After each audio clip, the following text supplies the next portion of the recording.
8ஆம் வகுப்பு ஊராட்சி ஒன்றிய நடுநிலைப் பள்ளி குப்பச்சிப்பாறை.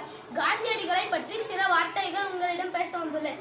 வையத்துள் வாழ்வாங்கு வாழ்பவன் வானுரையும் தெய்வத்துள் வைக்கப்படும் என்ற வள்ளுவர் வாக்குக்கிணங்க பாரதம் பெற்ற தவ புதல்வர்களுள் ஒருவர் மகாத்மா காந்தியடிகள் ஆவார். நம் நாட்டு மக்களின் உள்ளங்களில் நிலையான இடத்தை பெற்றது போலவே உலகினர் உள்ளத்திலும் நிலைத்த இடத்தை பெற்றுள்ளார்.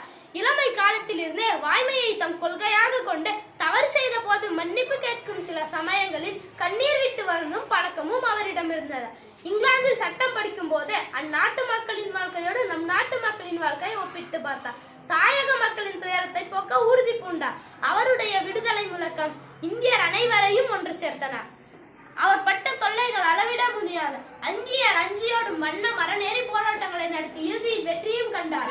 காந்தியடிகள் அரசியல் துறையில் காட்டிய சாதனைகள் தான் அவருடைய மாண்பினை வியந்து பாராட்டும் வண்ணம் அமைந்துள்ளது. சமூகத்தின் மேம்பாடும் கிராம மேம்பாடும் அவருடைய குறிக்கோளாக இருந்தன. 16ஆம் நூற்றாண்டில் உலகம் இந்தியாவை பற்றி சிறிதே அறிந்திருந்தன. அண்ணல் காந்தியடிகள் நுழைவுக்கு பின் இந்திய நாட்டில் விழிப்பும் எழுச்சியும் மிக உண்டு என்று அறிந்தனர். ஊமைகளாயிருந்து உரிமைகளை மறந்திருந்த மக்களை பேச வைத்தார். படைபல வந்திடினும் தடைபல நேரிடினும் மஞ்சாதீர் என்று வீரத்தை உணர்த்தினார். எளிய குடிலை அமைத்து அன்பினை ஊட்டினார். தேசியத்தை வளர்த்தார். அடிகளார் தம் மறையாடையுடன் கோடான கோடி மக்களுக்கு மானத்தை பெற்று தந்தார். அரண்மனை வாழ்வை விரும்பாமல் பாரத மக்களுக்கு சாதி மத பேதமற்ற ஒரு சமூகத்தை உருவாக்க தம் வாழ்நாள் முழுவதையும் தியாகம் செய்தார். அவருடைய பொதுநல தொண்டின் பணியை கேட்டு வெளிநாட்டு தலைவர்கள் வந்து அறிவுரை கேட்டனர். அண்ணல் காந்தியடிகளின் எண்ணம், சொல், செயல் அனைத்துமே பாரத நாட்டுக்கு மட்டுமின்றி வையகம் முழுமைக்கும் பொதுவானதாகும். அத்தகைய உலக உத்தமர் காந்தியடிகளின் நெறியை பின்பற்றி வாழ்வது நம் கடமையாகும். இந்தியாவின் தந்தை யாரு? மகாத்மா காந்தி இன்றி வேறு யாரு? இந்தியாவின் தந்தை யாரு? மகாத்மா காந்தி இன்றி வேறு யாரு?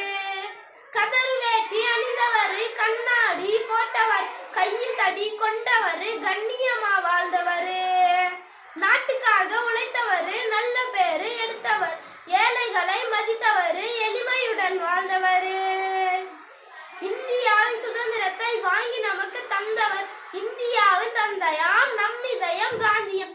இந்தியாவின் தந்தை யாரு? மகாத்மா காந்தி இன்றி வேறு யாரு?